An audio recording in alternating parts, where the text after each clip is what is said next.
I recently completed a study on the Synoptic Gospel. So I'll just give a little bit of background first, because in order to be able to appreciate why Mark quotes from Isaiah so extensively, you sort of need to know a little bit about Mark, about his gospel, and also you need to know a little bit about Isaiah. So this study on the Gospel of Mark was born out of a question that I had. Some of you may have had this question as well. And it's the question that I was trying to answer. If you have 4 Gospels, why are 3 of them so similar? Why are 3 of them almost identical? In fact, in places, why are 3 of them word for word? And I'm sure that some of you know these verses quite well.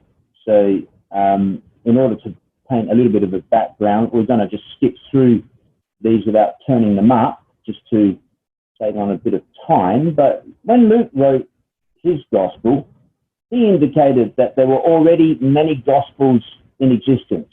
He said, many have taken in hand to put these things together, and he then contributes his understanding by interviewing eyewitnesses, etc. But there were many. How many is many? We don't know, but it seems reasonable to deduce that it's more than 4. And then John comes along, and John says that there are many other things which Jesus did. If they were to be all collected and written down, he says, I suppose the whole world could not contain all the books. I mean, how many acts did Jesus do that there would be so many things that could be written? So if you just took that idea on board for a moment, there's many Gospels that were written, and there's many things that could have been written in those Gospels. So why do we have just 4? And of those 4, why are 3 so similar? The Synoptic Gospels, as they're often called. So it was a puzzling question, so I endeavoured to try and work out what's the purpose behind the Gospel of Mark, the Gospel of Matthew, and the Gospel of Luke.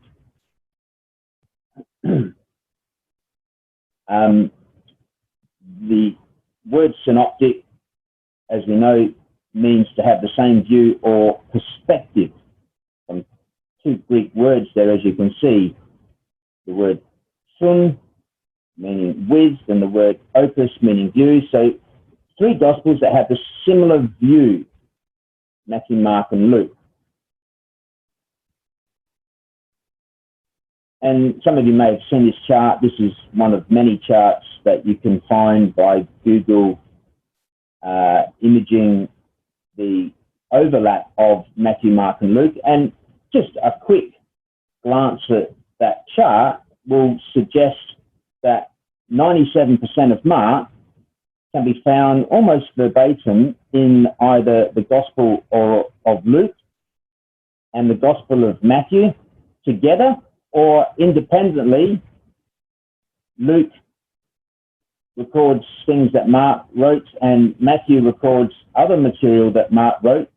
You can put that together, and you can see on the side there, of the approximate 650 verses found in Mark, 600 of them are found in either Matthew or Luke, which is astonishing, I thought, and I wanted to find out why. And of course, over the centuries of time, Mark has been almost discounted, because it was assumed by many, right from the early 2nd century, that Mark was really a condensed version of the Gospel of Matthew. So therefore Mark was almost insignificant.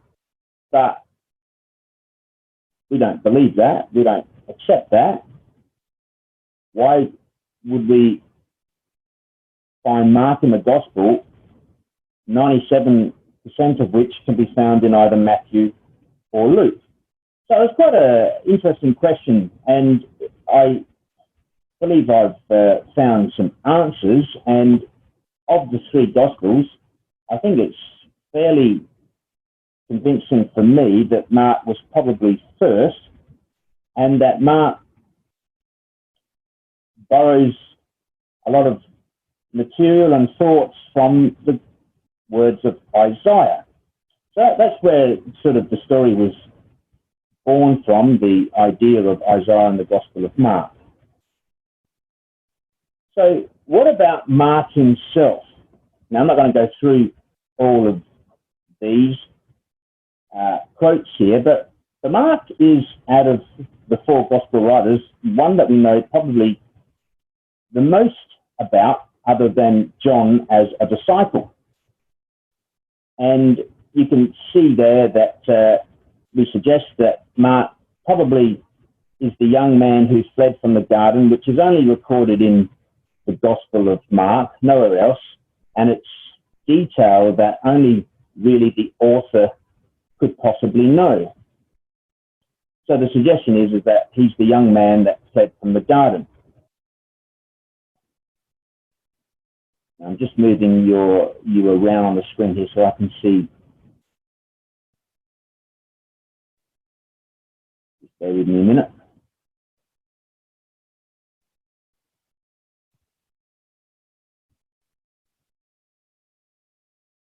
Okay.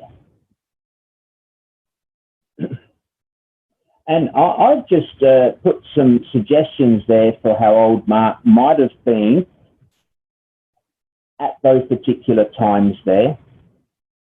And as a young man there, we've suggested that maybe he was about 13 to 15, something like that. A youngster who was woken up by the banging of the soldiers on the door looking for Jesus, with Judas at the head of them. And of course, Jesus and the disciples weren't there. And Judas takes them to where he believes Jesus is, where Jesus was wont to pray. And John Mark, as the young man, leaps out of bed, grabs the first thing that he could and races a different way to try and warn Jesus and the disciples, but gets there too late. And so from a very young age, Mark, he loves the Lord, he loves the disciples, but he has this characteristic of deserting at crucial moments. And you can see that he was taken on the first missionary journey with the Apostle Paul and Barnabas. And we suggest that that was probably when he was about maybe 30 years of age. And it's quite interesting. Just turn to Acts 13. There's a word here that's going to come up in the Gospel of Mark, which is extremely important. So this is Acts 13. And it says in verse 5, and when they were at Salamis, they preached the word of God in the synagogues of the Jews, and they had also John to their minister. Now that word is quite key. It's the Greek word for servant, an attendant, someone that's a minister of the word. It's used of someone who was responsible for the scrolls. So Luke records that when Jesus was in the synagogue, in Luke chapter 4, that the one responsible for passing the scroll to Jesus was the minister. And so John took this role on as an attendant, as a servant to Paul and Barnabas as they went around preaching the word, so a minister of the word. But John Mark, for whatever reason, we don't exactly know, he leaves early. And it's quite clear that Paul sees this as a desertion.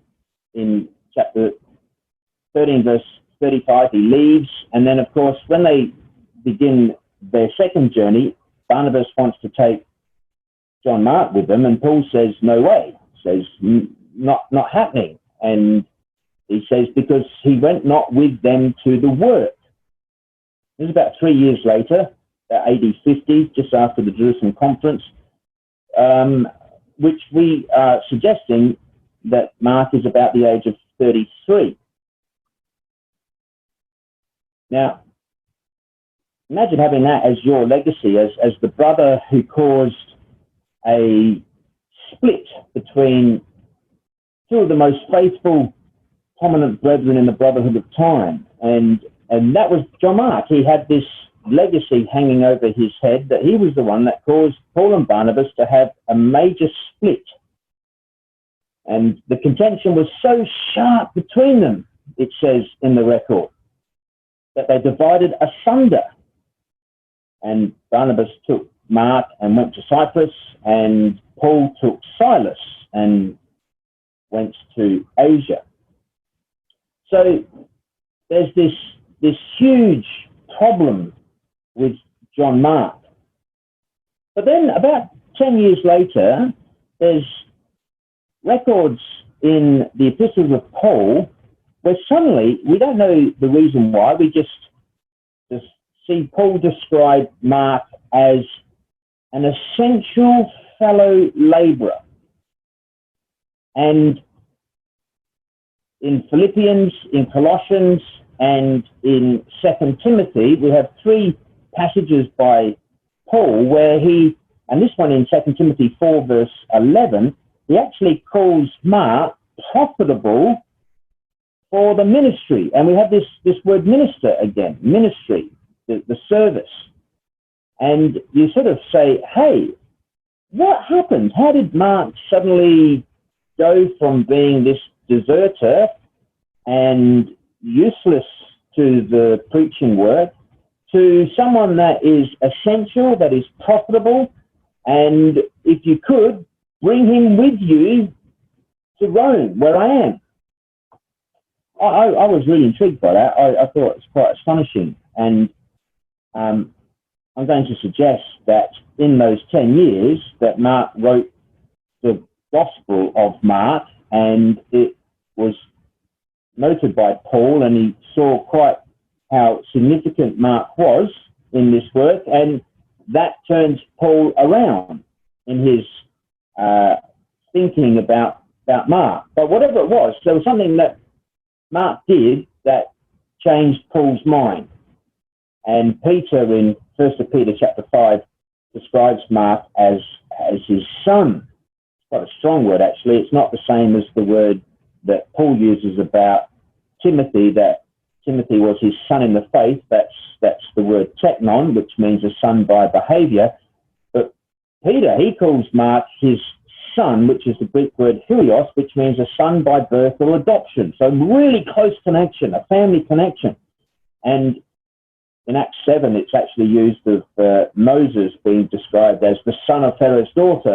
As we know, he was adopted by Pharaoh's daughter. So maybe Peter even adopted Mark, because we don't read of Mark having a father. We read of his mother Mary. Maybe his father's passed off the scene, and maybe his father's died, and Peter does maybe adopt him. But whatever the connection is, Peter uses this word that's quite strong. So Peter took Mark under his wing, and that's why many conclude that the Gospel of Mark is actually Peter's recollections of the life of the Lord. So it's this chart here that I want to just show you that really gets to the nub of Mark's gospel, because Mark goes from being a failed servant on 3 occasions to a faithful servant in 3 epistles that Paul writes. He's the one that fled from the Lord in the garden, and we suggest he's around about the age of 13. And these are only suggestions, but if that is the case, I mean, in all of these occasions, you can see that if you were to put the Lord and what the Lord was doing at those ages, you can see that Mark, when he reflects upon what he's done, at every significant age that Jesus is mentioned in the record, Mark is seeing as doing the complete opposite. So what was Jesus doing at the age of 12? Well, he was in the temple. He was doing his father's business. What was Mark doing at the age of 12, 13? Fleeing from helping the Lord. What was Mark doing at the age of about 30? Well, he fled from serving the Lord with the Apostle Paul. He left them after the trip had gone through Cyprus. They get to Asia, and Mark leaves them. He deserts them. And then 3 years later, at the age of about 33, he again is rejected by Paul in serving the Lord. It's like as if his life has just come to a crashing halt. And he's been the same age as the Lord at the age of 33. What does his life now hold? What's going to happen? And we suggest that he does turn his life around. Barnabas takes him under his wing, and then Peter takes him under his wing as well. And he writes this gospel, a gospel which I'm going to suggest is about the perfect servant. Okay, so here's Mark, the failed servant, who turns into a faithful servant, who wants to write a gospel that has the message at the core of it of Jesus as the perfect servant. And this, I think, attracts the attention of Paul, and that's why Paul sees him as so valuable later on in around AD 61, 62, when Mark is about the age of 44.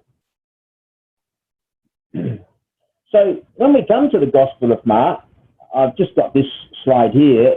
The Gospel of Mark is really neatly structured. Mark puts his Gospel together in a remarkable way. I'm enthralled by the way he's structured it. The first half of the Gospel is focusing on Jesus in Galilee and the area north, and it's very fast, it's pacey, it's the Son of God as he's working and on the move, and it's divided neatly into three sections, and you'll notice at the bottom we've called it the servant at work. But then there's a turning point, a major turning point in verse 27 of chapter 8, and the turning point shows Jesus now focusing his attention on getting to Jerusalem. And the rest of the gospel is all about getting to Jerusalem. It's the journey to Jerusalem, it's the ministry in Jerusalem, in the temple in particular, and then it's his betrayal, his death, and his resurrection. And the turning point shows that the servant, his work, as it were, slows down. The pace slows down, and Mark slows the gospel down and demonstrates how the servant must actually suffer. And he's going to focus in on the suffering servant. And I think, you can see from the breakdown there that Mark has put together a gospel that's quite compact, it's quite short, but it really is zeroing in on Jesus as the servant who works non-stop. There's no time to rest, there's no time to sleep. It's work. Starts off with a bang. It's a very short introduction, but then it changes to how this servant's work must see him end up on the cross. The servant must suffer. Now, where's Mark getting his ideas for this from? And of course, we all know that the Old Testament scriptures, while they talk about the sufferings of the Messiah, the concept of the suffering servant comes clearly from Isaiah. And Isaiah zeroes in on the Messiah as the servant who would end up suffering. And we know that the second half of Isaiah zeroes in on that. And Mark's going to quote from that quite extensively. So I thought that that would just help to see where and why Mark needs to incorporate Isaiah into his gospel.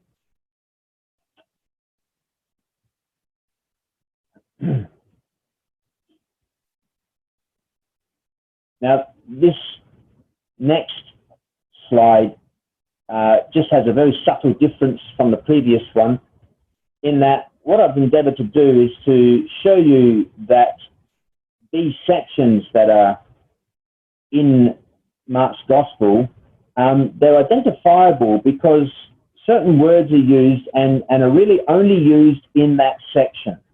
Okay, you do find them sometimes used elsewhere, but they're concentrated in those sections. So in the introduction in chapter 1, verse 1 to 13, everything's happening in the desert. Everything's happening in these desert scenes in the wilderness. Okay, which is quite apt because we're going to see that Isaiah is quoted for that purpose right at the very beginning. The third section is zeroing in on the word ship.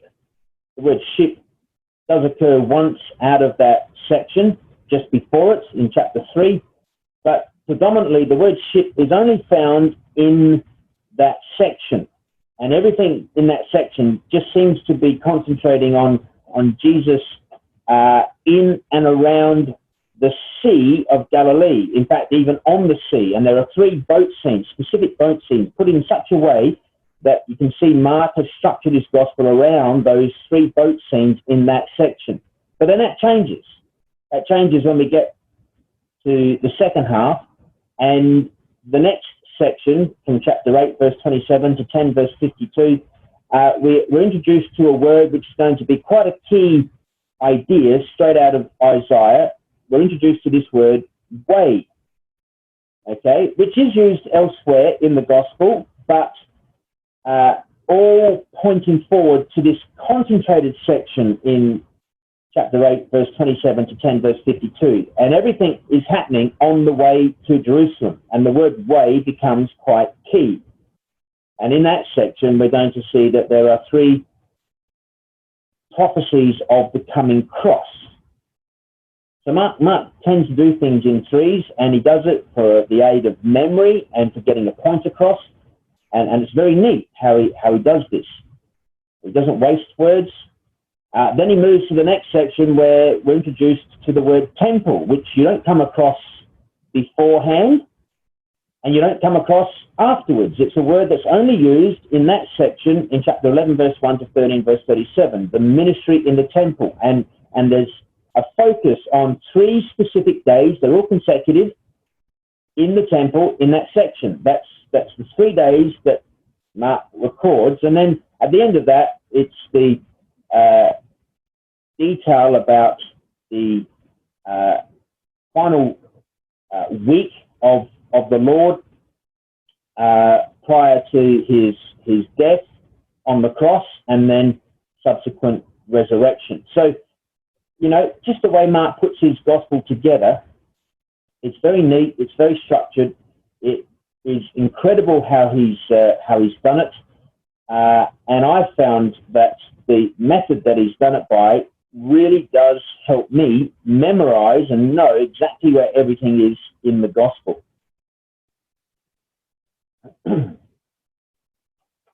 let's go to Mark chapter 1. And the very opening words of Mark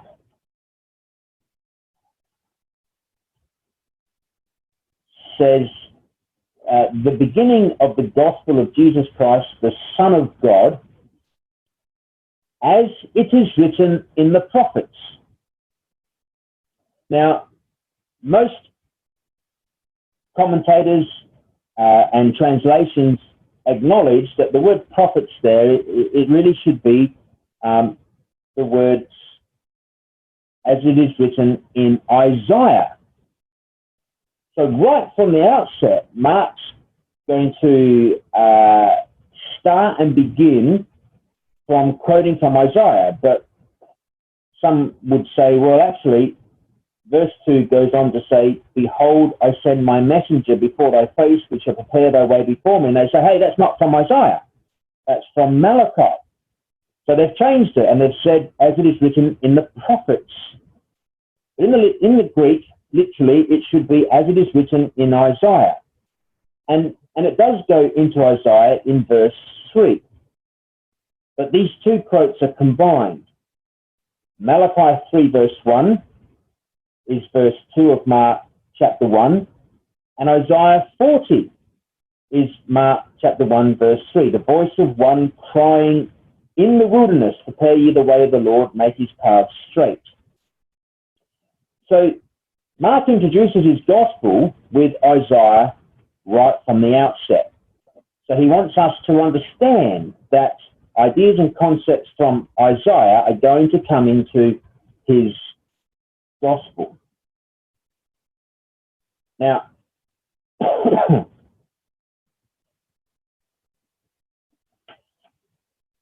why Isaiah? Well, I don't have a chart to show this, but a study on Isaiah that I have done, and some of you may have done it as well, will readily divide Isaiah into two halves as well. Okay, so Isaiah is really split into three sections. There's the first half of Isaiah goes from chapter 1 to 36. And the major theme in Isaiah 1 to 36 is the idea of the coming king. And there are 4 prophecies about the coming king. Okay, some of those prophecies are in Isaiah 9, about the Emmanuel's prophecies. Some are in chapter 30 and 31. But the prophecies of the coming king are found in the first half of Isaiah. But in the second half, okay, which is chapter 40 to 66, there are 4 songs of the coming servant. Okay, and then there's this narrative in the middle between the two halves, this storyline, which is probably not written by Isaiah himself, that goes from chapter 36 to 39. And it's the 2 stories about Sennacherib coming down and Jerusalem being surrounded, and then the story of Hezekiah and his sickness. So that's sort of in the middle, and that's like a bridge, a hinge between the two halves, okay? But the first half's about the coming king, and the second half is about the coming servant. Well, Mark records basically the opening words of that second half. You'll notice there, the voice of one crying in the wilderness. That's directly straight out of Isaiah 40, which is the beginning of the second half dealing with the servant. So Mark's got our attention taken straight back to the servant prophecies of Isaiah. Mark's not focusing on the coming king. He doesn't quote from the Emmanuel prophecies like Matthew does. He's going to quote predominantly from the second half of Isaiah. Now,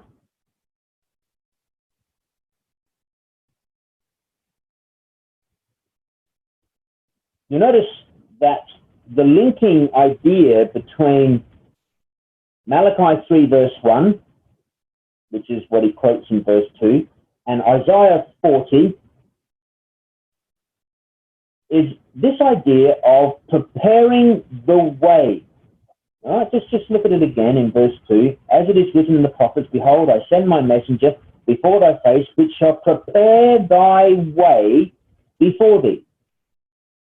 And then the quote from Isaiah 40, the voice of one crying in the wilderness, prepare ye the way of the Lord, make his ways straight. The word paths is the same idea, make his ways straight.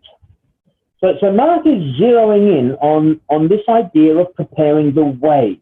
All right, emphasize this. And of course, he's showing us the work of Elijah, the prophet here, the messenger of Malachi 3 verse 1, and the voice of Isaiah 40. Elijah came with that booming voice to prepare the way for the Lord Jesus Christ to come. But there's more than just one way being mentioned here. There's obviously the Lord Jesus Christ being prepared. But how is that actually happening? Well, we're going to find out in the Gospel of Mark that there's a number of, excuse the pun, a number of ways to understand this idea of the way. And so just tuck that away and bear that in mind for the moment. It's a major theme. And you noticed at the beginning, at that chart that splits the Gospel of Mark up, that there's one section called the way section from chapter 8 to chapter 11. Make his path straight. Now, there's a really interesting thing that Mark does here. I guess I can ask this question. You can probably unmute and just answer it if you feel like you know the answer. But if I was to ask you what's the key word in the Gospel of Mark, would anyone know?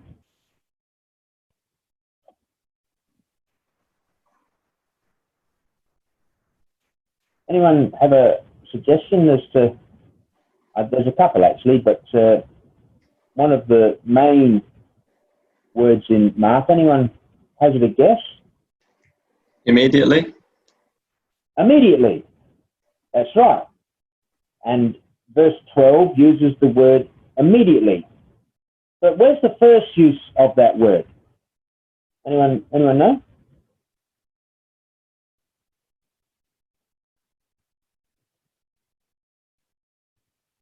It's actually back in verse 10. It's the word straight way. It's the Greek word eustios, which means at once, directly, soon. It's like our modern day ASAP. As soon as possible. As soon as he could, Jesus began working. Okay? And straightway coming up out of the water. In verse 12, and immediately. Verse 18, and straightway they forsook their nets. Verse 20, straightway he called them. Verse 21, straightway on the Sabbath day he entered into the synagogue. Verse 28, immediately his fame. Verse 29, forthwith when they were come. Verse 30, and anon. So there's a number of ways, number of English words, all doing justice to this one Greek word, ousios. Okay, which means immediately, at once. Now, Mark, where's Mark get this idea from for using this word? Well, this is a neat little connection, because verse 3, when he quotes from Isaiah 40, and he says, prepare ye the way of the Lord, make his ways straight. And then he says in verse 10, and straight way, coming up out of the water. All right, so Mark actually is using the language he gets out of Isaiah 40 to explain the work of the Lord Jesus Christ. Make his way straight. All right, no deviation. It's a straight line. Make his way straight. Well, Jesus' whole work was done straight way. It's a play on the idea that's borrowed out of Isaiah 40. So there's our introduction to Isaiah being mentioned in the Gospel of Mark. Now we come down to verse 10, and we see there that straightway, coming up out of the water, he saw the heavens open and the Spirit like a dove descending upon him. Now, Mark does a lot of things in what I call frames. Okay, he does large-scale frames that encompass the whole book. Then he does smaller frames that encompass sort of sections within the book, and then he breaks it down and frames just little stories. It's quite astonishing. And the big frame around the whole book, I've got it on the screen there, beginning to show, is right at the beginning of the Gospel of Mark, and we get two words which are only used at the beginning of Mark and only used again at the end of Mark. And the two words are these. The word crying, the Greek word boeo, it really means to exclaim, an urgent call, a really loud shout. All right? It's only used here of John as the voice crying. That word voice, that word crying is the Greek word boeo, to call out. Okay? And then there's an allusion made to Elijah, because John was clothed with camel's hair and with a girdle of skin in verse 6. And then it says in verse 10 that the heavens opened. Now this word opened, it's the Greek word schizo, all right? It means to split, so we get the idea of schizophrenia, split personality. It's the same idea. The word schizo means to split, to cleave, to rent, to tear, all right? This is only used here and at the end of the gospel as well. And then God says in verse 11, "Thou art my beloved Son, in whom I am well pleased." Now, just keep that as the beginning of the book of Mark. When you go to the end in chapter 15, we get the same references made, just like at the beginning. These two words come up at the end. Jesus cried with a loud voice. The Greek word, boeo, to exclaim, to call out, okay? And then some thought that he was calling for Elijah. So there's reference made to Elijah again. And then it says that the curtain in the temple was rent from top to bottom. And this word rent is our Greek word schizo. And that's followed by a remarkable statement by the centurion, who said, "Truly this man was the Son of God." And there he is on the cross, and he's dead. And the centurion says, "He's the Son of God." What a remarkable thing that a Roman soldier would say that. But it's the exact same sequence as at the beginning of the Gospel of Mark, where this word, the heavens opened, means to split, to cleave, to rend. And the temple curtain is also split from top to bottom. Now, why does Mark do this? Well, he's framing his gospel. He wants people to know that this was the Son of God. Okay, and his whole gospel is getting people to see what was the work of the Son of God. This is God's estimation of him. This is the centurion's estimation on at the end, and the phrase "the Son of God" only occurs a few times in the Gospel of Mark, and Mark's wanting you, the reader, to work out, well, what's your estimation of this man? Do you think he's the Son of God? That's the big question in Mark's Gospel. This man that ends up dead on the cross, can you really see him as the Son of God? Well, the centurion could, and so could a few others. But in the majority, many couldn't, including the disciples. They struggled with this idea. But where does Mark get this idea of the heavens opened? Well, I think he's issuing this in because he's using a phrase that's found in Isaiah 64. All right, so we go back to Isaiah 64. And the question in Isaiah 64, verse 1, on the lips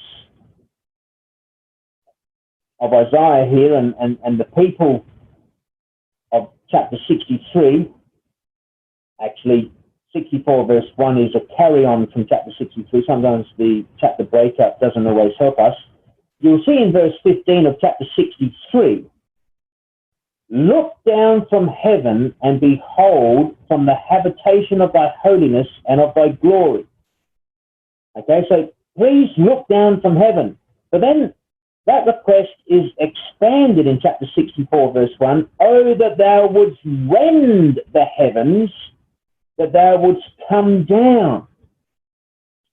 Okay, and the word rend there is the same idea as the Hebrew word, obviously, not the Greek word, but the same idea of splitting the heavens open and coming down. Well, Mark says God does. Mark says the heavens did open and God's Spirit came down upon his Son. So there seems to be an allusion back to Isaiah 64, verse 1 in this opening section of Mark's Gospel. But then in verse 10 of Mark chapter 1, the answer or the voice from heaven said, Thou art my beloved Son, in whom I am well pleased. And many commentators say that the idea behind the word well pleased should actually be in whom I delight. Now that should ring a bell from Isaiah. Anyone know where that might come from? In whom I delight.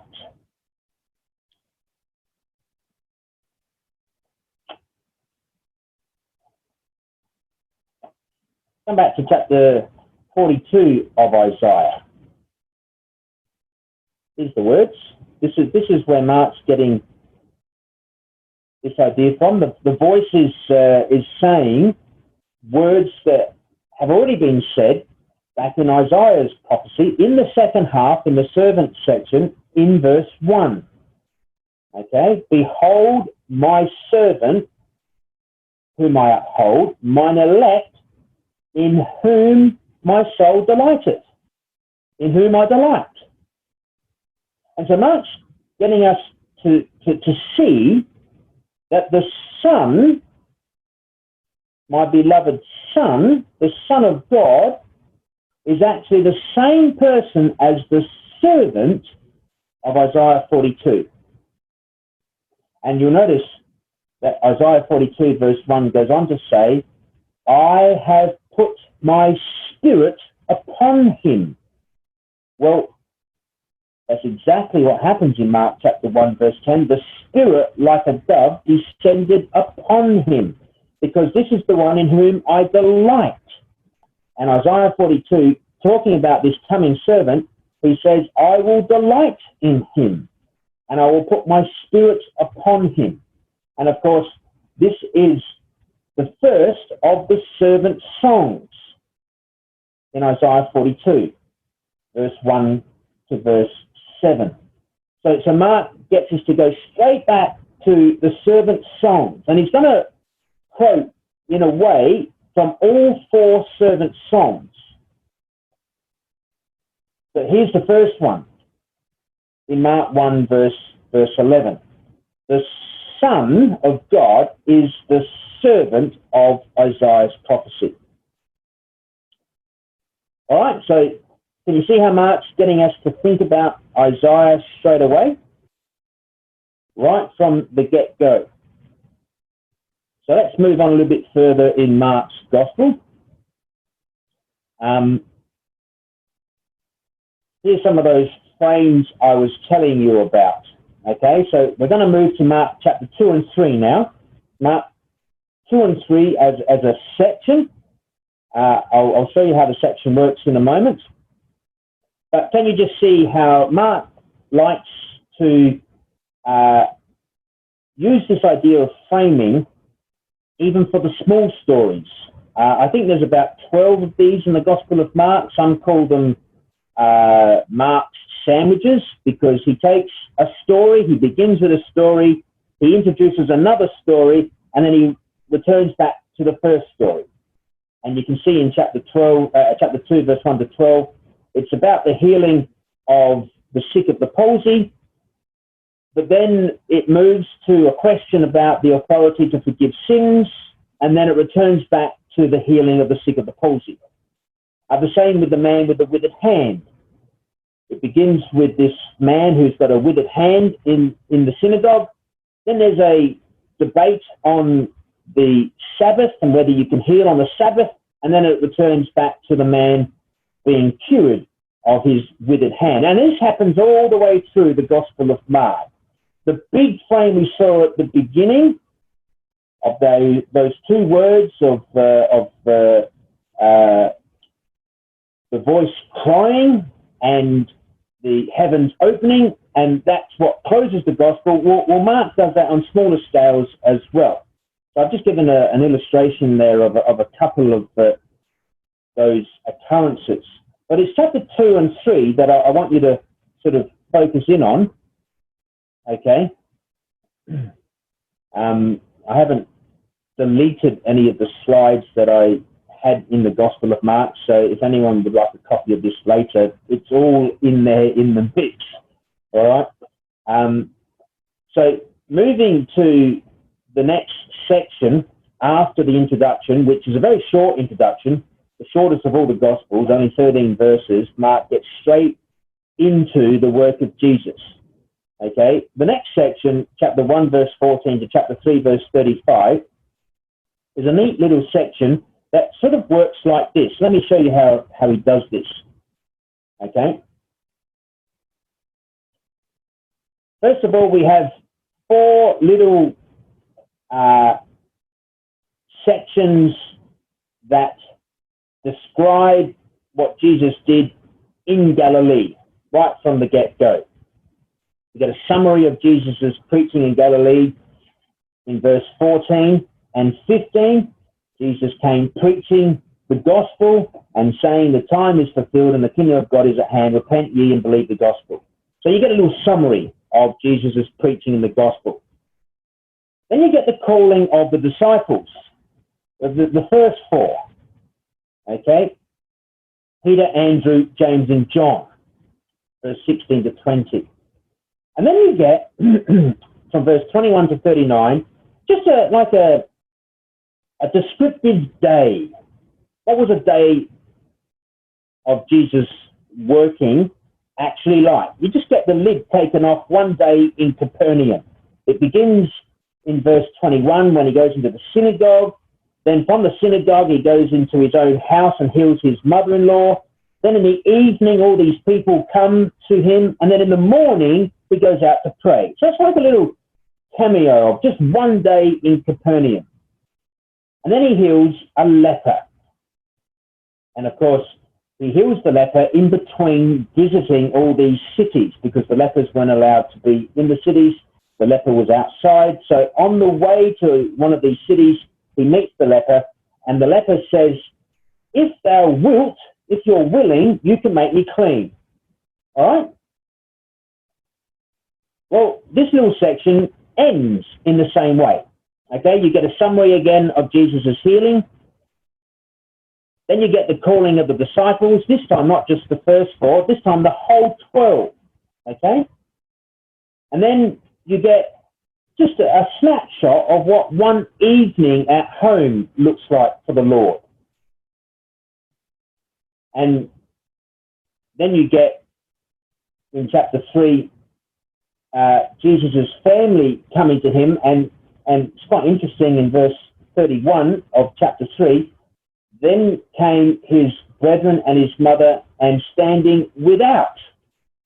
So you can see how Mark's put this, and it's almost like he's saying that Jesus' family at this moment in time are sort of like equivalent to the lepers. They're without.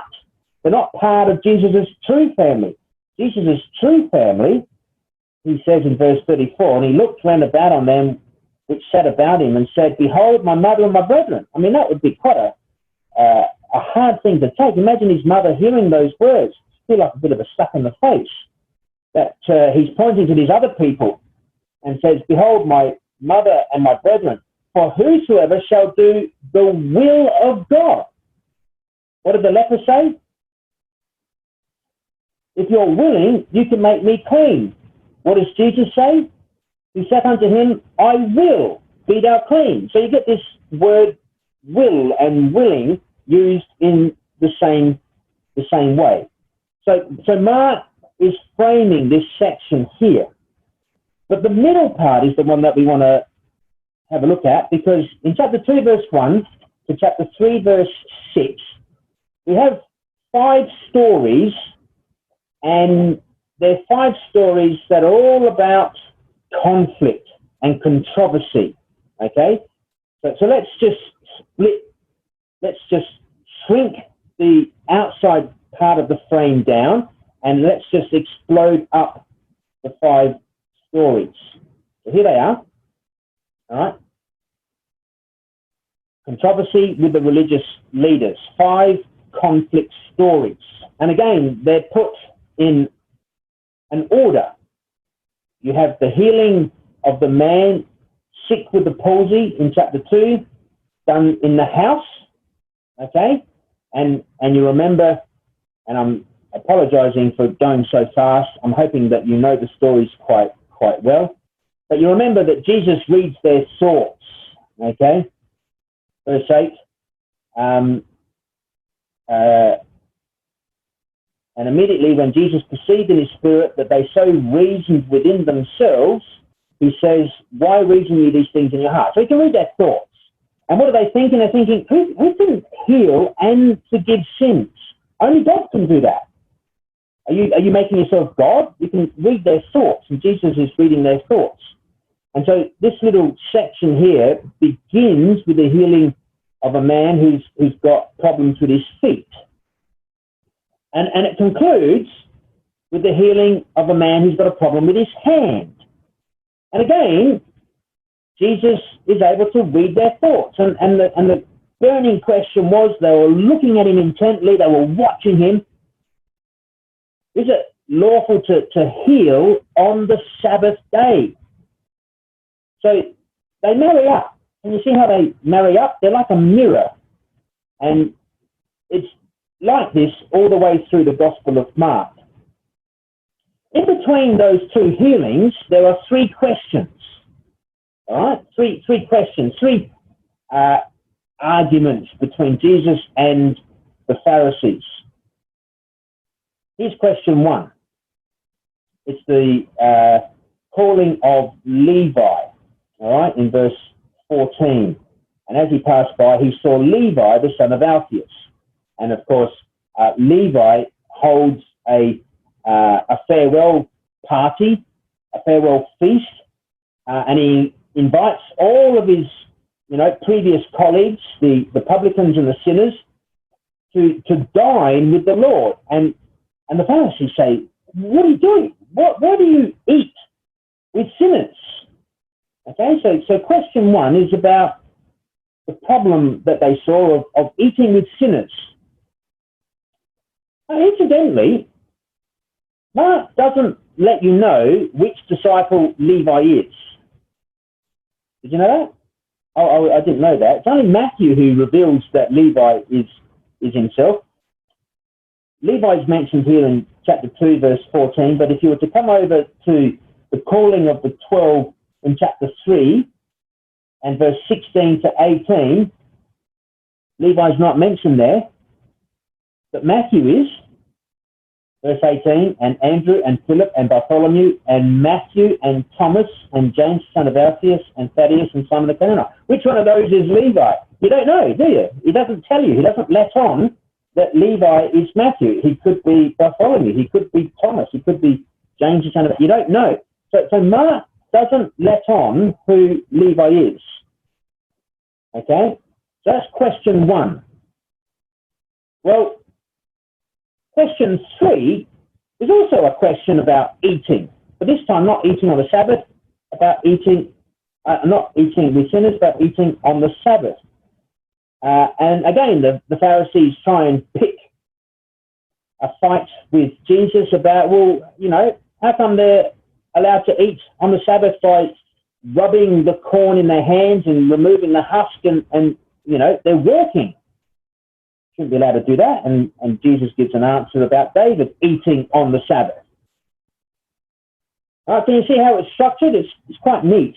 And it's certainly helped me to just memorize. I just know now, how the structure is, so I know where things actually fit. And I think that's why Mark's done this in many respects. Which leaves the middle with question number 2. Why do your disciples not fast?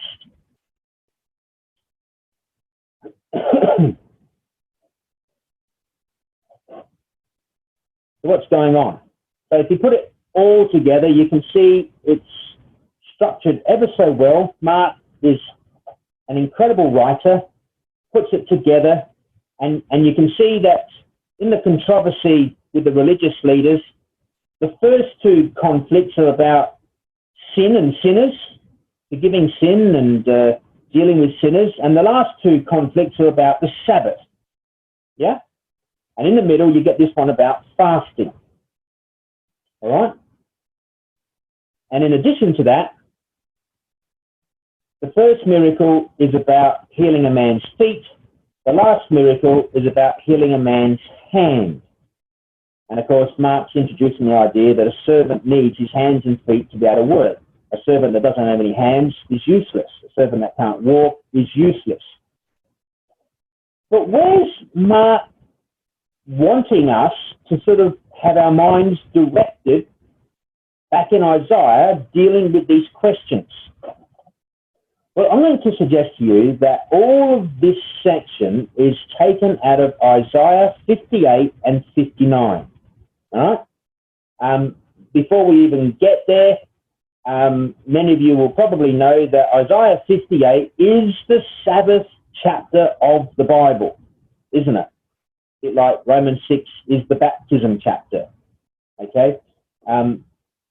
Isaiah 58 is the Sabbath chapter. So come back to Isaiah 58 and 59 and just note some of these connections.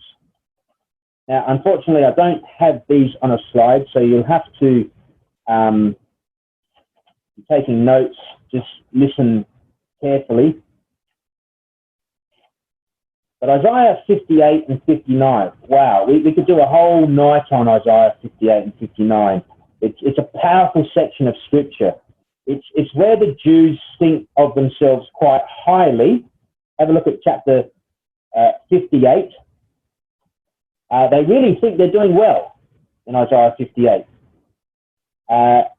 Verse 1, cry aloud, spare not, lift up thy voice like a trumpet, and show my people their transgression, and the house of Jacob their sins.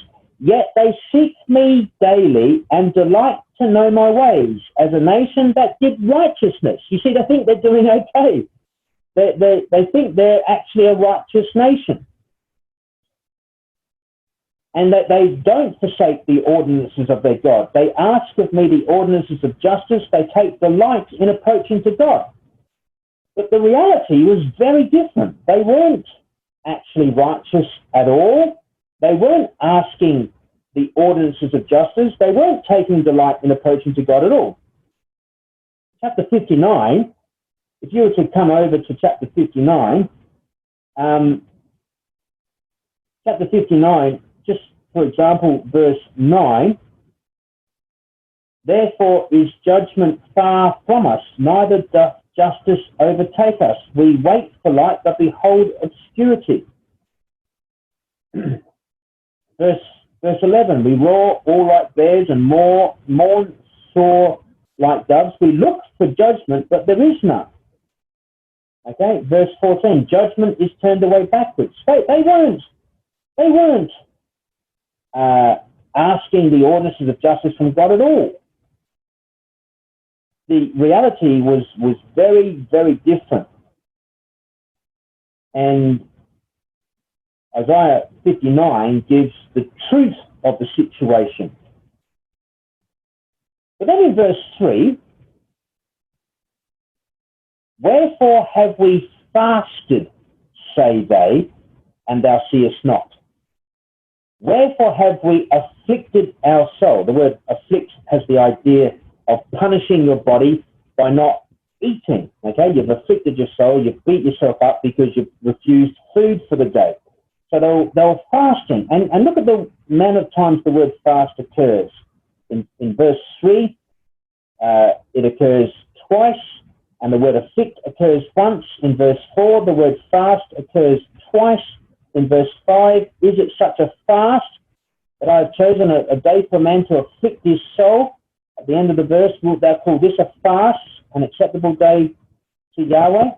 So the focus is on fasting, all right? And they think they're doing the right thing, and Yahweh says, no way, I don't think that's fasting at all. I think it's abhorrent. I think that a fast should be like this in verse 6. Is not this the fast that I have chosen? To loose the bands of wickedness, to undo the heavy burdens, and to let the oppressed go free, to deal thy bread to the hungry, verse 7, to bring in the poor that are cast out to thy house, when thou seest the naked, that thou cover him, and that thou hide not thyself from thine own flesh. That's what you should be doing on a fast day, looking out for others, reaching out to help others, stretching out your hand, as it were, to pull others in and help them. Okay? So,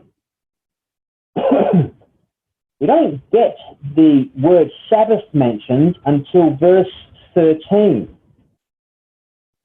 If thou turn away thy foot from the Sabbath, from doing thy pleasure on my holy day, and call the Sabbath a delight, the holy of Yahweh, honourable, and shall honour him, not doing thine own ways, nor finding thine own pleasure, nor speaking thine own words, then shalt thou delight thyself in Yahweh. And I will cause thee to ride upon the high places of the earth, and feed thee with the heritage of Jacob thy father, for the mouth of Yahweh hath spoken it. So what we find is that these fast days were actually also Sabbath days. Okay, but you don't find that out until the end of the chapter. So here's some connections, all right? Fasting was mentioned in Mark 2, verse 18 to 22. It's mentioned here in Isaiah 58, verse 3 to 6. So Mark's getting that idea brought over. He chooses a story about fasting. He chooses to record a story about healing on the Sabbath day in Mark 3, verse 1 to 6. And of course, the Sabbath is mentioned in Isaiah 58, verse 13 and 14.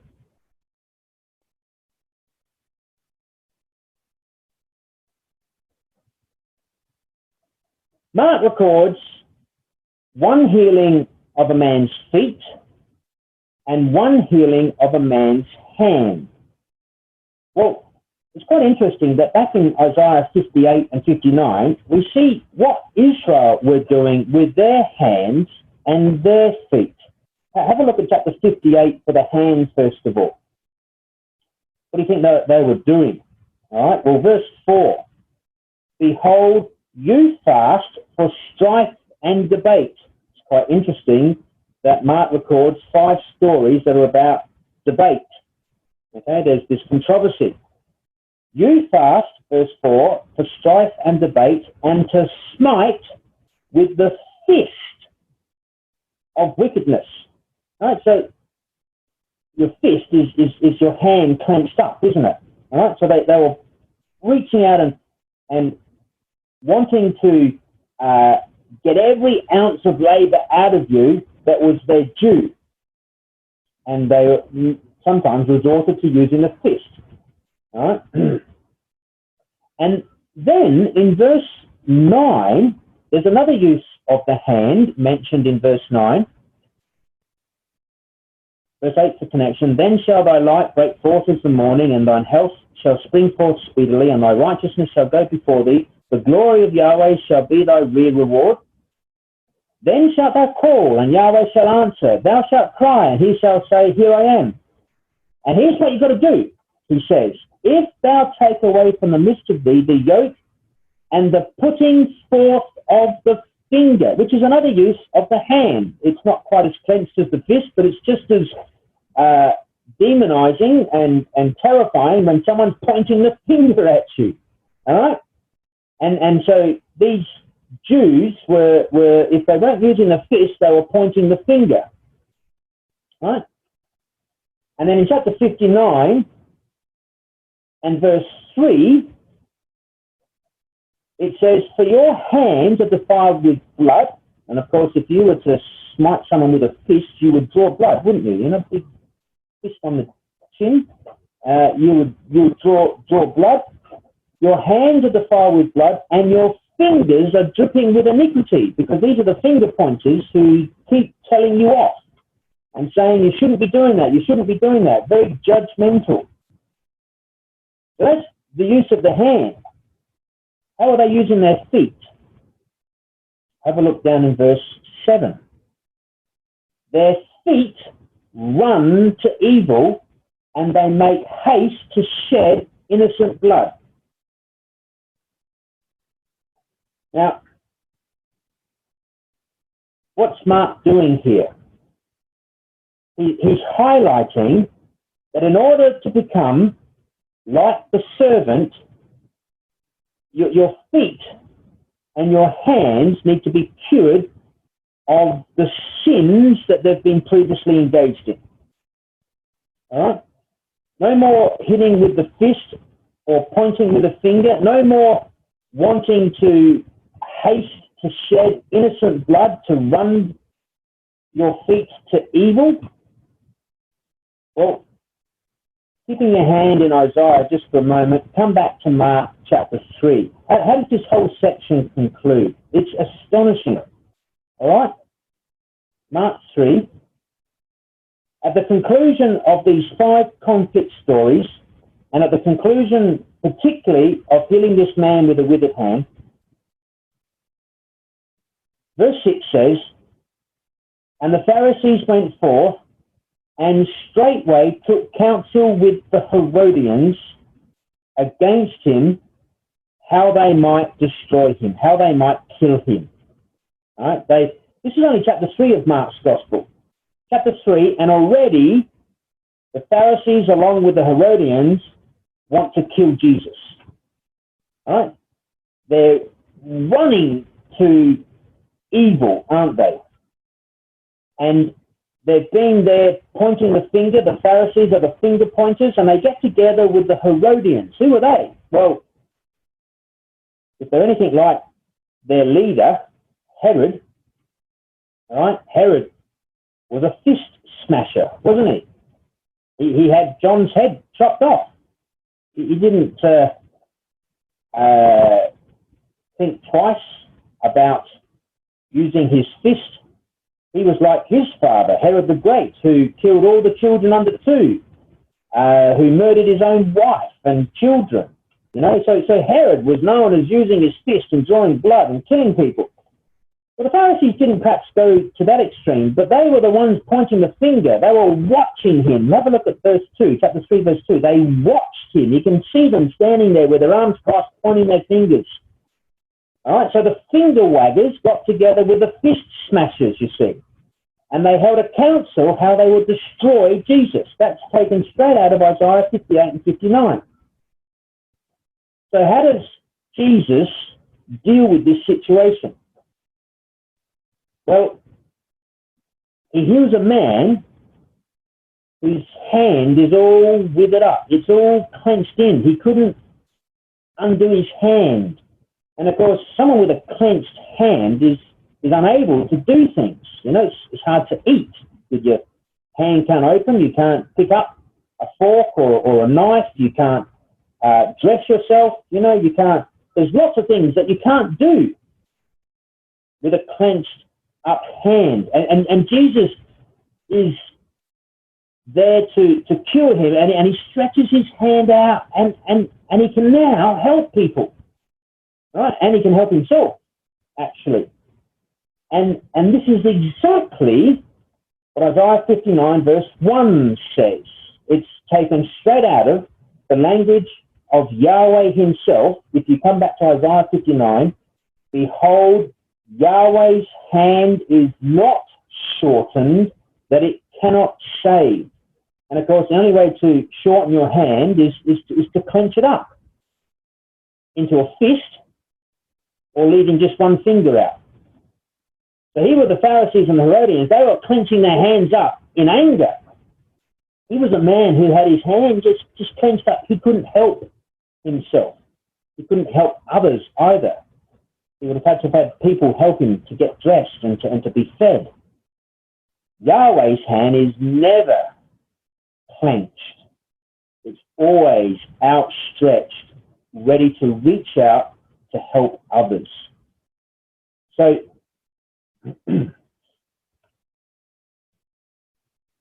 the story about the man with the withered hand, that idea is straight out of Isaiah 59 verse 1. All right, so a miracle about feet, a miracle about a hand, but particularly a withered hand, clenched and unable to be stretched out. And so Jesus says, stretch forth thine hand, just like God does, stretch forth his hand to help us. Here's Jesus asking the man to stretch forth his hand. Now, can we be absolutely certain that Mark is borrowing his ideas from Isaiah 58 and 59? Well, come back to chapter 59. The conclusion of chapter 58 and 59 is found in verse 15 through to 21.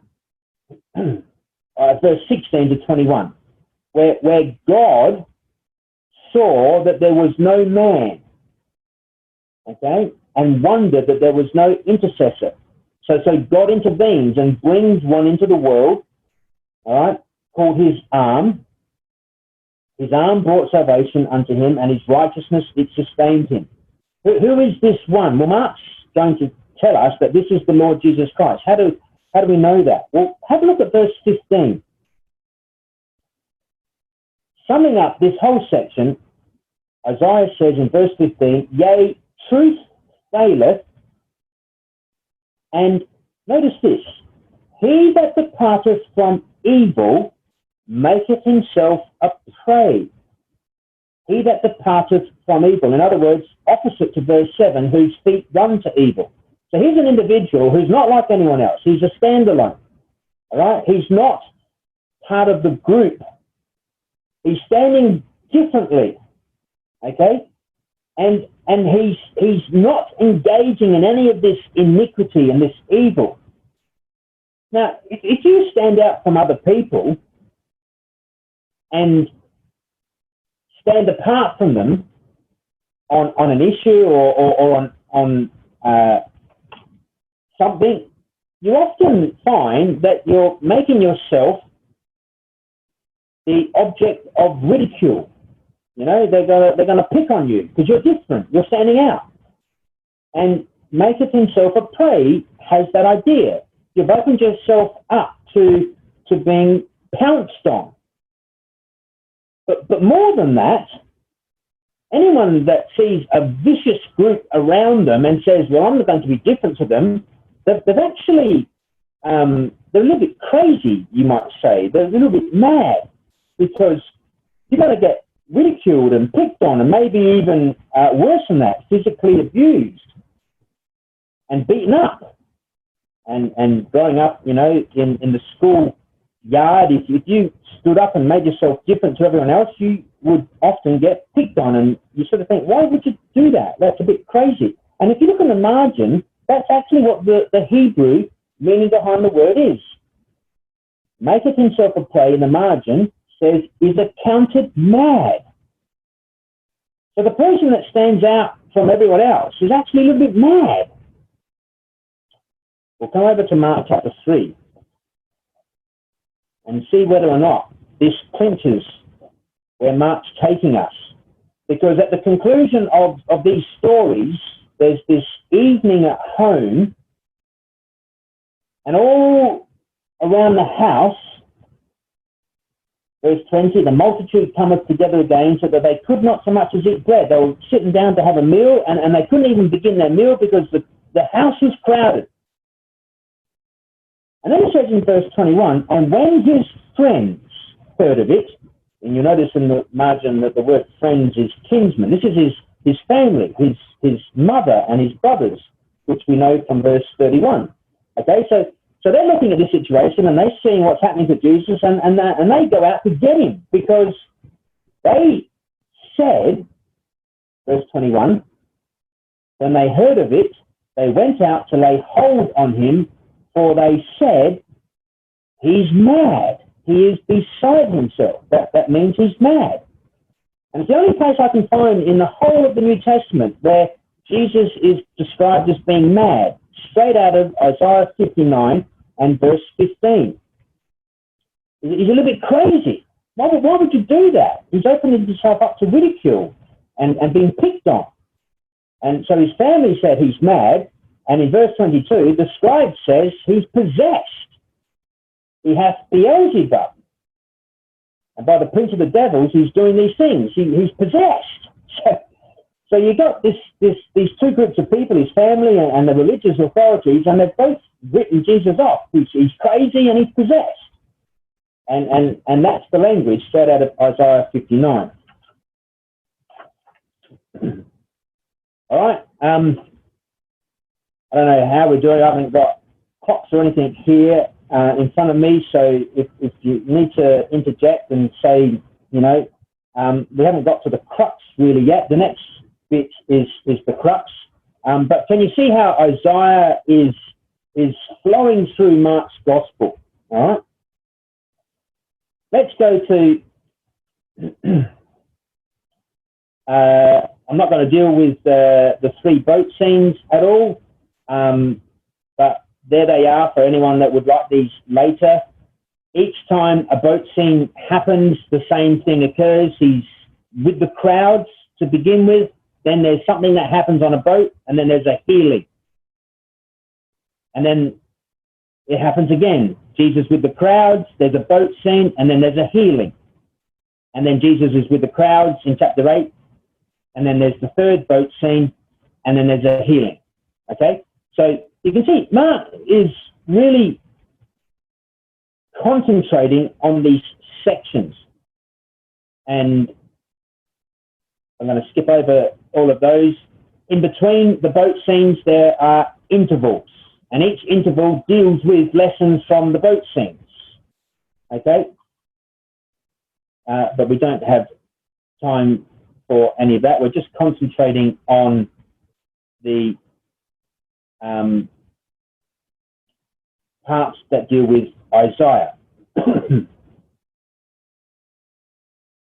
Some of you may be aware that there's only about 7 episodes that are unique just to Mark, not found in Matthew or Luke. 3% of Mark's gospel is unique to him. It's not borrowed and used in any other gospel. Of that are these 2 miracles, the healing of a deaf and dumb man and the healing of a blind man. And I just want to sort of draw your attention to the healing of the blind man, which some of you, like me, may have pondered and queried what is going on with the healing of the blind man, because it introduces the next section. Okay, so this is in Mark chapter 8, verse 22 to 26. It's right at the tipping point where the gospel is going to change direction. Verse 27 is going to change to a new section. It's a turning point. If you want to, like me, put a big double lines next to verse 27, turning point. This is where the gospel changes. Okay, the last sort of scene is this healing of a blind man, which almost reads like Jesus didn't quite have enough power to do a good job the first time round.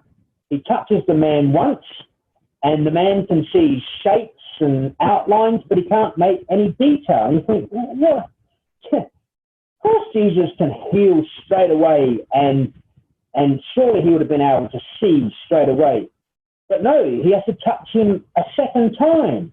And this time, he sees every man clearly. And so this healing has 2 phases. And you sort of think, why? And it's only recorded in Mark, not found in Matthew, Luke, or John. I think that what Mark is doing is portraying the disciples in his gospel. And the disciples in his gospel are touched twice. First of all, there's 3 boat scenes. That's like touching them once, okay? And the disciples don't get it. They see outlines. Even Peter here in verse 29, immediately after this section, this transition period between the 2 halves of the gospel, Peter says, "Thou art the Christ." And you sort of think, Peter, do you understand what you're saying? Do you know what the Christ means? Well, immediately after he says that, he then starts rebuking Jesus in verse 32, and Jesus turns around and says, "Get thee behind me, Satan." So you see, Peter didn't really understand. He's been touched once, and those 3 boat scenes, if you have a look at them, are all trying to get the disciples to see what the work of Jesus is. But at the end of it all, they still don't get it. So Jesus is going to touch them again. And the second time in Mark's Gospel, there are these 3 prophecies of the coming cross. So this is like touching them a second time. Okay? Why did Jesus require to touch the blind man twice? Because he represented the disciples. In the first half of the Gospel of Mark, he touches them once. At the conclusion of that, they profess that Jesus is Messiah. That's the 3 boat scenes. But what sort of Messiah? Peter, do you know what you mean when you say he's the Messiah? What sort of Messiah? Well, a Messiah that first has to suffer. You see, Peter didn't understand the suffering servant prophecies of Isaiah. And so now Mark's going to merge into this next section, which is going to come straight out of Isaiah, the second half of Isaiah, where this Messiah would have to suffer. The Messiah has to walk the way to the cross first. And of course, the disciples do not get this. They just cannot grapple that the Messiah, the Son of God, should have any association with suffering. Can't understand it. So here it is, the next section. Ministering on the way to Jerusalem. I call this the way section. If you come to Mark chapter 8 and verse 27, this phrase, which we've already come across, by the way, in chapter 1, prepare the way, from Malachi 3 verse 1, and from Isaiah 40 verse 3, prepare the way. Now Mark's going to open that up. What does that mean? What's the way of the Lord? Well, Mark 8 verse 27, and Jesus went out and his disciples into the towns of Caesarea Philippi, and by the way. Now, from chapter 1 to here, we haven't really seen it used. Now, there's copious references to the way. All right, I'll just mention them to you so you can colour them in, and then we'll just look at some of the context around them. So the next time is Mark 9, verse 33. And he came to Capernaum, and being in the house, he asked them, "What was it that you disputed among yourselves by the way?" But they held their peace, for by the way they had disputed who should be the greatest. Chapter 10, verse 17. And when he was gone forth into the way, there came one running, this rich ruler, you know, from the other Gospels. Verse 32 of Mark 10, and they were in the way going to Jerusalem. So this is like a really long section, and it's multiple stories, but the whole crux of it is Jesus going to Jerusalem. He starts at the furthest northern point he ever went, Caesarea Philippi in chapter 8, and this journey is going to weave all the way, but the focus is to get to Jerusalem. So it's all about the way to Jerusalem. And then in chapter 10 and now verse 46, we're introduced to this individual called blind Bartimaeus, who sat by the highway. Isn't that interesting? And in verse 52, he's healed, and immediately he received his sight and followed Jesus in the way. So can you see that there's all these references, and there's one more that sort of is in chapter 11 and verse 8. As he's coming into the city of Jerusalem, they spread their garments in the way as he's entering into Jerusalem. So this section is the way section. All right?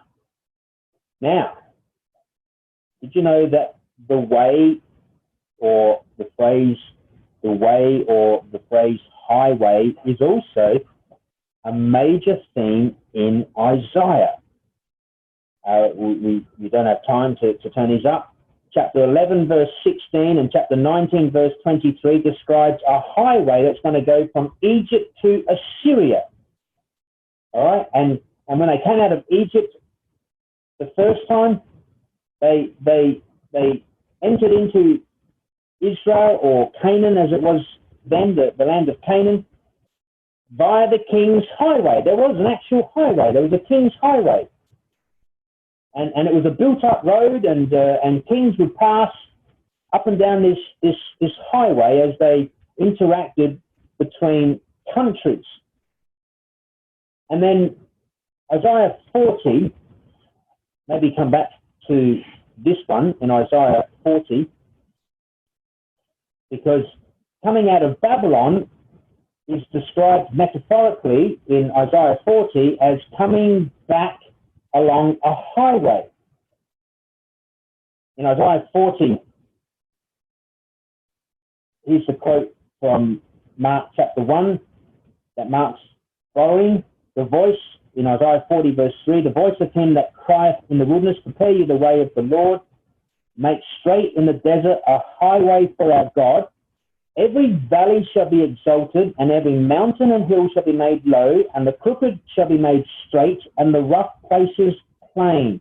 So that's the language of building a highway. You chop down the high places, and you fill up the valleys, and you make the crooked places straight, and the rough places you smooth out. So this is the building of a highway. And God's saying through Isaiah the prophet to those captives in Babylon, come out of Babylon, come out of Babylon. Don't worry about the journey back. I've made a highway for you. I've filled in all the rough places. I've chopped down the high places. You can come back. I've prepared the way. So this theme in Isaiah of the highway is quite prominent. But the one that really is needing our attention is in chapter 35 of Isaiah, Isaiah 35. Because we're told in Isaiah 35 and verse 8, and an highway shall be there. There it is, a highway, and a way. And it shall be called the way of holiness. No one that's unclean will be allowed to pass over. But it shall be for those, the wayfaring men, those fools shall not err therein. Verse 10, the ransomed, verse 9, no lion shall be there, nor ravenous beast shall go thereon. It shall not be found there, but the redeemed shall walk on this way there. And the ransomed of Yahweh shall return. They'll walk along this highway with joy and singing and gladness. All right? So Isaiah builds a lot around this phrase and idea of a highway. In actual fact, the closing scene of the first half, which is Isaiah 35, is a highway. Then you have the narrative section, chapter 36, 37, 38, 39, and then the opening scene of the second half is a highway. So Isaiah wants you to maintain this thread over the bridge, over the hinge, the narrative section. Okay, this idea of a highway. And Mark's already quoted from Isaiah 40. Now he's going to quote from Isaiah 35. So we need to just glean a little bit of information out of Isaiah 35, or really Isaiah 34 and 35 is one vision. Isaiah 34 and 35. Isaiah 34 is God's judgments on the nations, and he's going to remove them from their land. He's going to take them out, okay? And he's going to turn their land into a wasteland. You'll see that in verse 8. For it is the day of Yahweh's vengeance and the year of recompense for the controversy of Zion, and the streams shall be turned into pitch, and the dust shall be brimstone, and the land shall become burning pitch, which will not be quenched night or day. It's going to be an awful picture, an awful scene. It's going to lie waste, verse 10 says, none shall pass through it forever and ever. So the current possessors of the land are going to be chucked out, and it's going to become a wasteland. And what happens when people move out? Well, animals move in. And verse 11 down to verse 15, here are all the animals that move in. The cormorant, the bittern, the owl,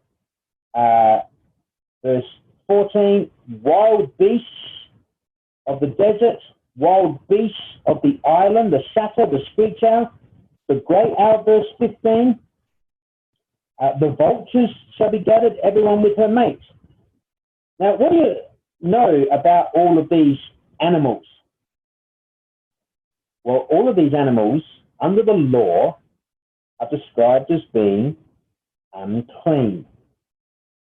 And the remarkable thing is that down in verse 16 and 17 of chapter 34, God is going to hand the title deeds, verse 17, and he hath cast the lot for them, and his hand hath divided it unto them.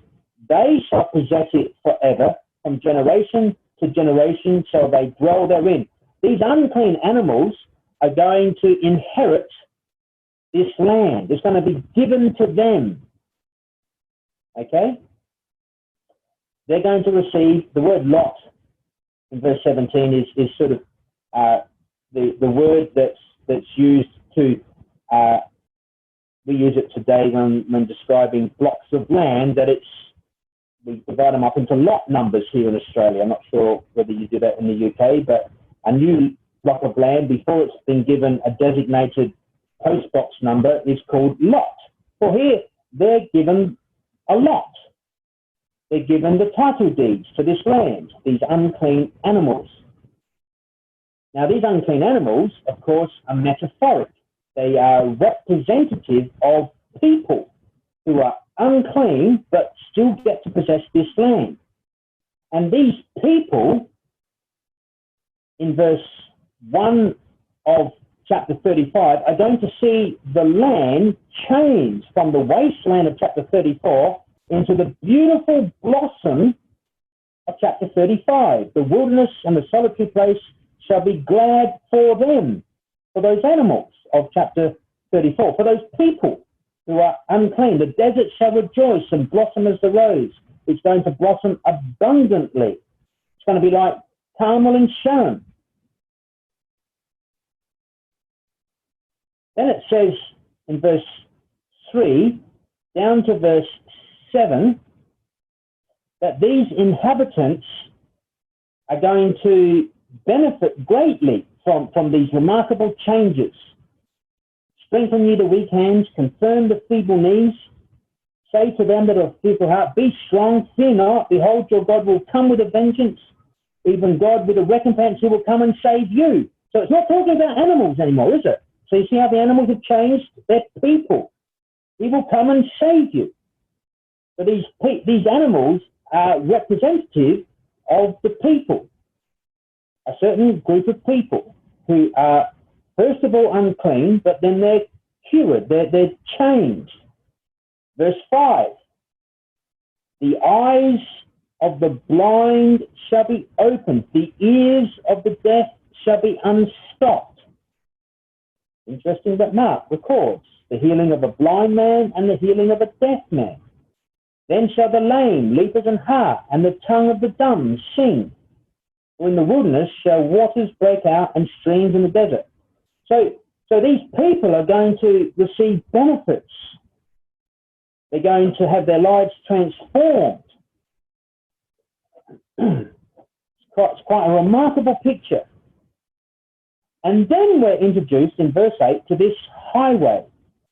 And an highway shall be there, and a way, and it shall be called the way of holiness. The unclean shall not pass over.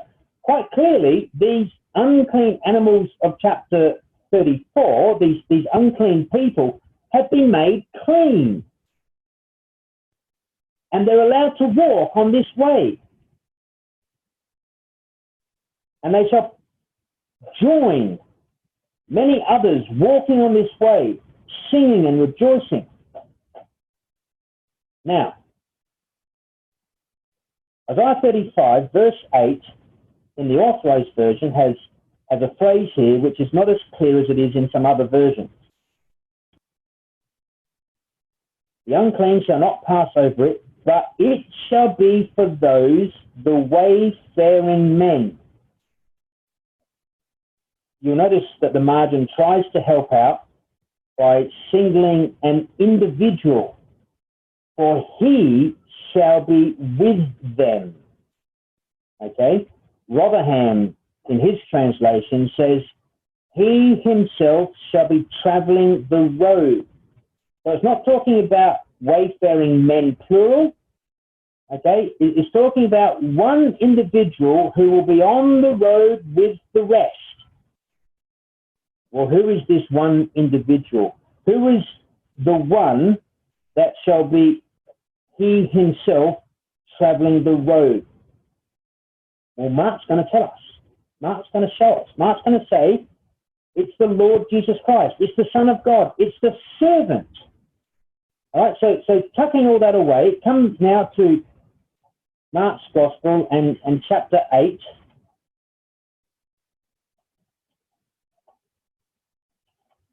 And the concluding finale to this section, dealing with the way, ends with a story about the healing of a blind man called Bartimaeus.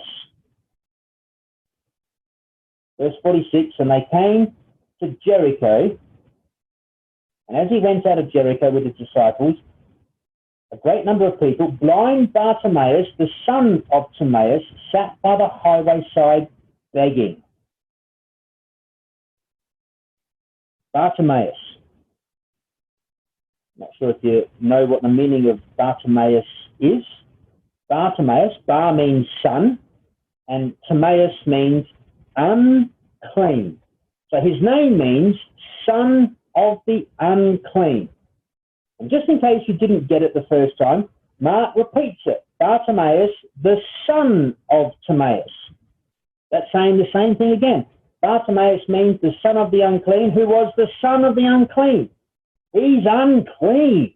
He's in desperate need of help. And he's sitting by the highway. He's not on the highway. He can't see the highway. He's by the highway and he's begging. Okay?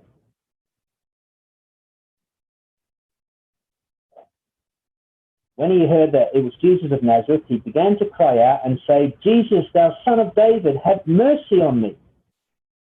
And many charged him that he should hold his peace, but he cried the more, a great deal, thou son of David, have mercy on me. And Jesus stopped, he stood still, and commanded him to be called. And they called the blind man, saying unto him, be of good comfort, rise, he calleth thee. Now, just put yourself in Bartimaeus' sort of sandals for a moment. I mean, he's blind, all right? Verse 50, he, casting away his garment, rose and came to Jesus. He couldn't see, he would have been stumbling along, probably fell over a couple of times, reaching out, have I reached the Lord yet? He just followed the voice of Jesus. And he comes to Jesus, and Jesus says, what wilt thou that I should do unto thee? And the blind man said, Lord, that I can see. And Jesus said, go thy way, go your way, thy faith hath made thee whole. And immediately he received his sight and followed Jesus in the way. Did you notice that Jesus said, you can go anywhere you want, go your way. You're free to go anywhere you want. Your faith has saved thee. But Bartimaeus chose to follow Jesus on that highway. He himself was walking the road with the others. That's exactly what Mark 35, verse 8 said. See how Mark pulls that together? Who's the one on the highway? It's Jesus. Who's following him? Those who were once unclean but have now been made clean. That's Bartimaeus.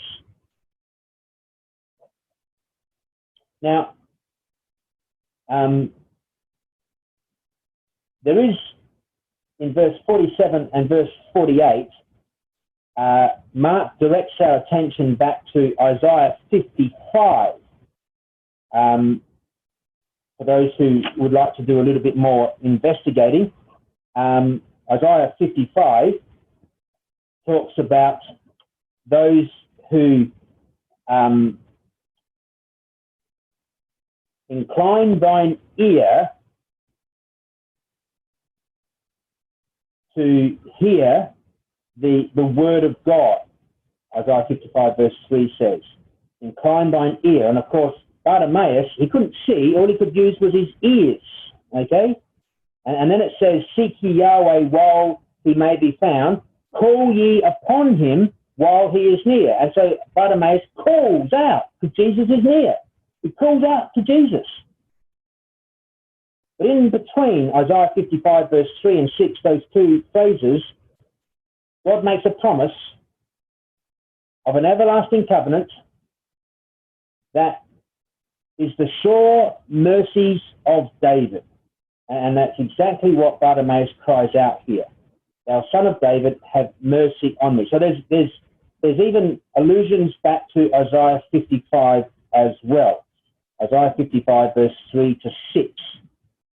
All right?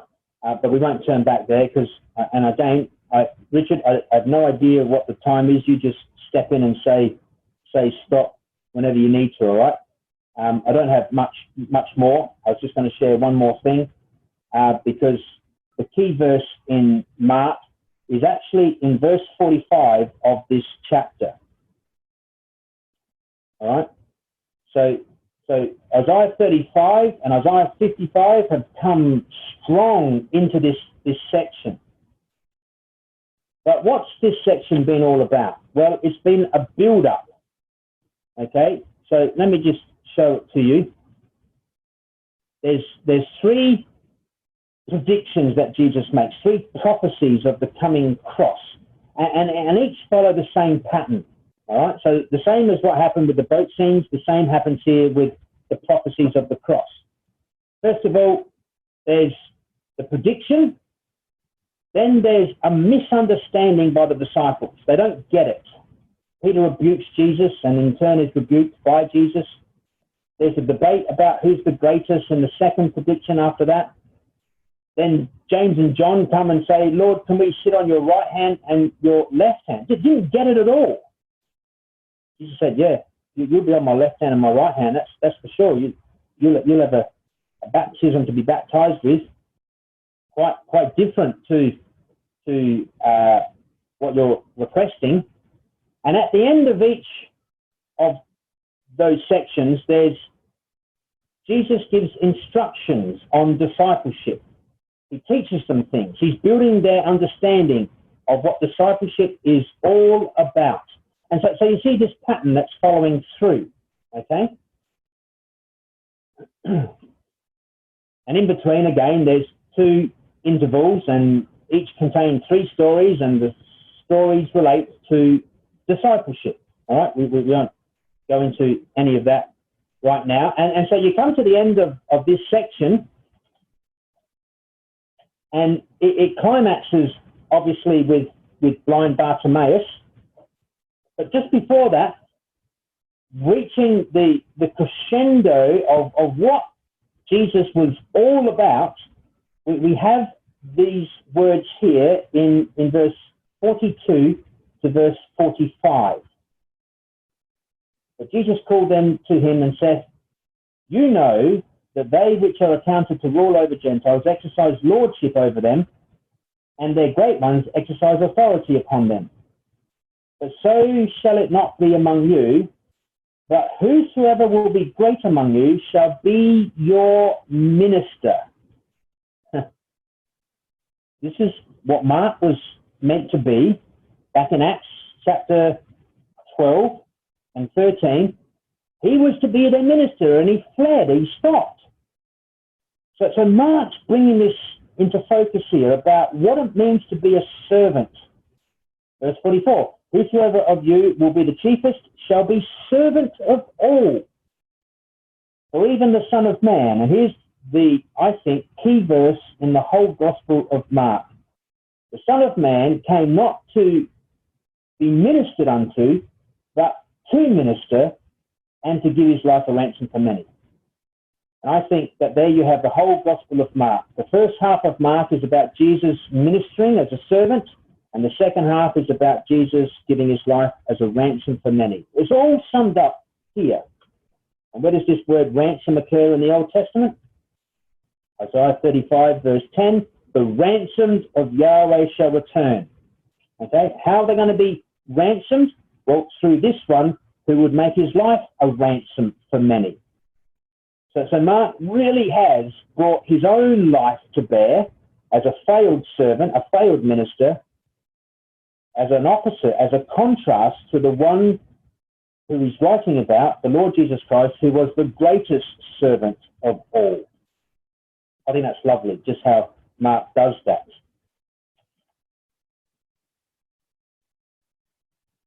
So, if I just go back to these three prophecies here, I think these three prophecies, they grow. Actually, I think I've got it further up, so let's just, no, I don't.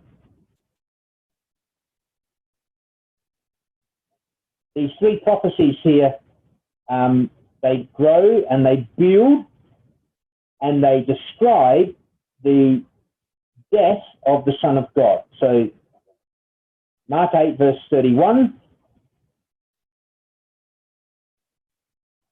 Mark 9, verse 31, and Mark 10, verse 33 and 34. Let's go straight to Mark 10, verse 33 and 34.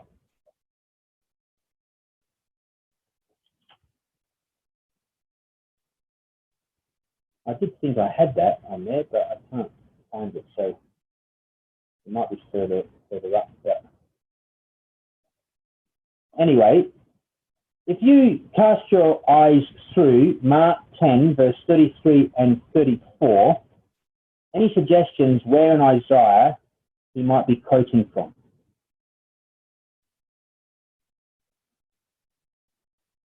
But I think if you come back to Isaiah 50, you get all of these things mentioned here in Isaiah 50. So I'll just finish on this for you and then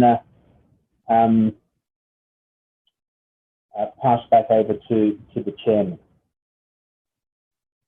So Mark 10, verse 33, behold, he says, we go up to Jerusalem, and the Son of Man shall be delivered unto the chief priests and unto the scribes, and they shall condemn him to death.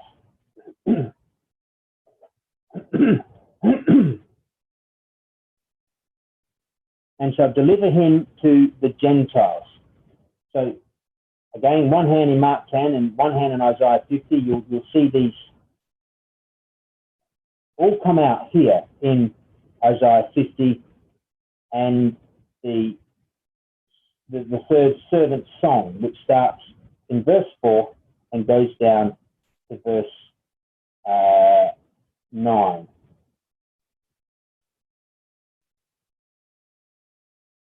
Verse 34, they shall mock him.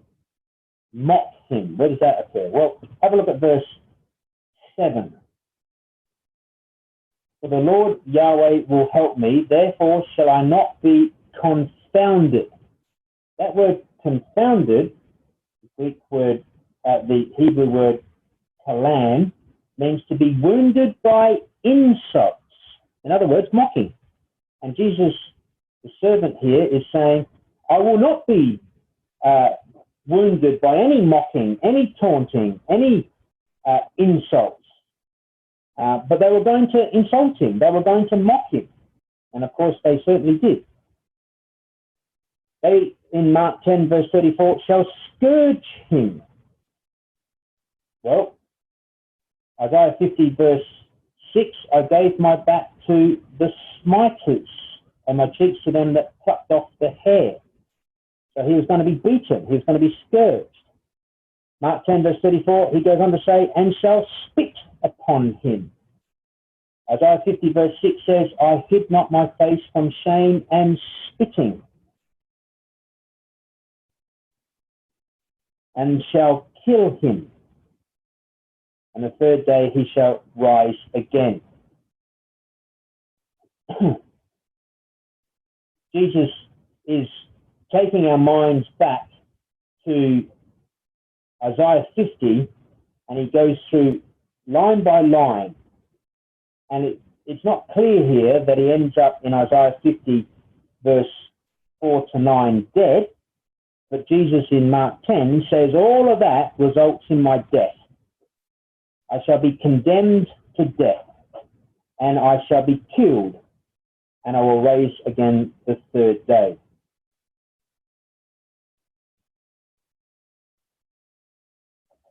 So Jesus is directing our attention back to Isaiah as much as Mark is directing our attention back to Isaiah, and especially the section dealing with the servant section of Isaiah 40 to 66. And I hope that you've been able to see just how marvelous Mark has been in collating that and putting it into a structure that just makes so much sense. And I guess the question for us is, well, how do you see the Son of God? Do you see him as the suffering servant who was willing to die on the cross for us?